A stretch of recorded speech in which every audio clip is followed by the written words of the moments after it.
इस वीडियो में हम एलसीएम और एचसीएफ के कुछ इंपॉर्टेंट क्वेश्चंस करेंगे। एग्जाम में ये क्वेश्चंस बिल्कुल डायरेक्ट पूछे जाते हैं और इन क्वेश्चंस को करने का मैं आपको शॉर्टकट ट्रिक बताऊंगा। तो शुरू करते हैं। सबसे पहला क्वेश्चन आपके सामने है, दो संख्याओं का गुणनफल 300 है, यदि एलसीएम 60 है तो एचसीएफ ज्ञात कीजिए।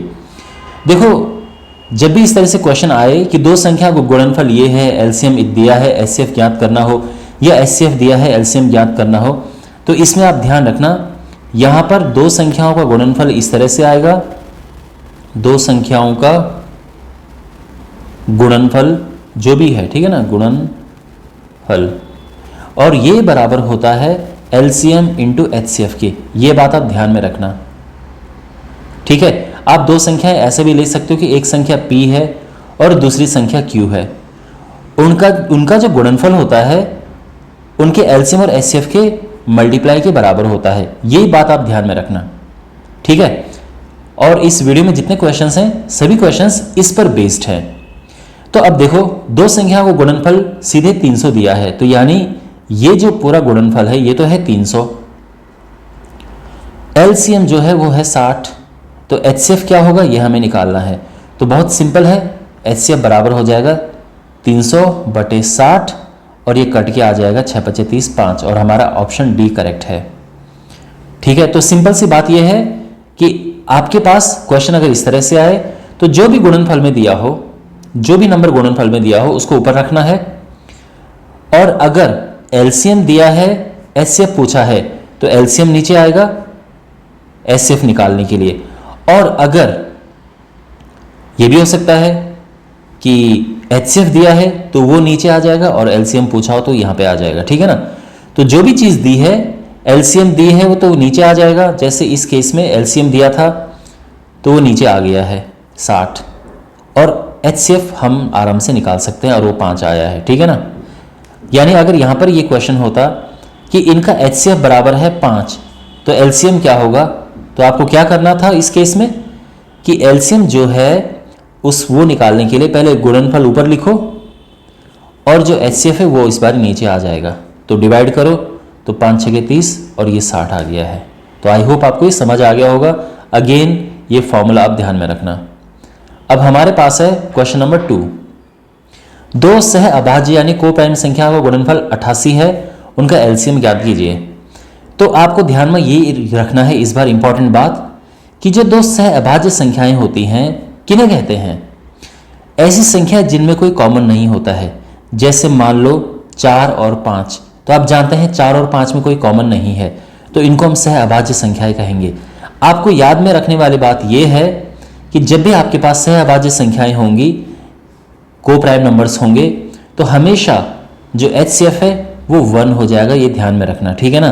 तो सह अभाज्य संख्याओं का जो एचसीएफ होता है वो 1 होता है, क्योंकि कुछ कॉमन होता ही नहीं है। तो यहां पर हमें अब एलसीएम निकालना है, तो मैंने क्या बताया था कि गुणनफल ऊपर आता है संख्याओं का, और अगर एलसीएम पूछा है तो एचसीएफ नीचे आ जाएगा, और एचसीएफ पूछा है तो एलसीएम नीचे आ जाएगा। तो ये सिंपली एचसीएफ तो एक ही है, 1 है, तो इसका आंसर 88 आ जाएगा। ऑप्शन डी करेक्ट है, ठीक है ना। क्वेश्चन नंबर 3 है, दो क्रमागत सम संख्या का गुणनफल 360 है, उनका एलसीएम क्या होगा। देखो, अगेन यहां पर गुणनफल जो है वो 360 है, एलसीएम बताना है, लेकिन जो यहां पे इंपॉर्टेंट चीज है वो है क्रमागत सम संख्याएं। क्रमागत सम संख्याएं क्या होती हैं, जैसे 10 और 12 ये क्रमागत सम संख्याएं हैं, जैसे 20 और 22 ये क्रमागत सम संख्याएं हैं। इनकी खास बात ये होती है कि जो इनका एचसीएफ होता है वो हमेशा 2 होता है, हमेशा 2 होता है। इनका भी एचसीएफ निकालोगे तो ये भी 2 होता है। तो इसका मतलब ये है, उन्होंने देखो क्रमागत सम संख्याएं बोली हैं, इसका मतलब इनडायरेक्टली उन्होंने हमें एचसीएफ दिया है कि एचसीएफ इनका 2 है और अब एलसीएम निकाल दो। तो सिंपल आपको पता है कि एलसीएम क्या होगा, जो गुणनफल दिया है वो ऊपर आ जाता है और एचसीएफ नीचे आ जाएगा, तो ये आ जाएगा 180, ठीक है ना। पता है ना आपको गुणनफल ऊपर क्यों आता है, क्योंकि जो हमारा फॉर्मूला होता है P × Q बराबर होता है एचसीएफ × एलसीएम, तो ये गुणनफल होता है। तो अगर ये 360 है, एचसीएफ तो अपना 2 है और एलसीएम निकालना है, तो इसीलिए ये 2 जो है वो नीचे डिवाइड में आ जाता है, और सिंपल शॉर्ट वे में करना है तो ये है यहाँ पे, ठीक है। तो यहाँ पे ऑप्शन बी करेक्ट है। आई होप आपको समझ आ गया होगा। क्वेश्चन नंबर 4 है, दो क्रमागत प्राकृतिक संख्याओं का गुणनफल 132 है, उनका एलसीएम होगा। तो देखो यहाँ पे इंपॉर्टेंट बात यह कि दो क्रमागत प्राकृतिक संख्याएं बोली गई हैं। दो क्रमागत प्राकृतिक संख्याएं क्या होती हैं? देखो, जैसे 11 12, जैसे 30 31, ठीक है ना, जैसे 60 61, यानी ये लगातार होती हैं। और इनकी खास बात ये होती है कि जो इनका एचसीएफ होगा वो हमेशा 1 होगा, ये ध्यान रखना। जैसे इनका भी एचसीएफ 1 होगा, इनका भी एचसीएफ 1 होगा।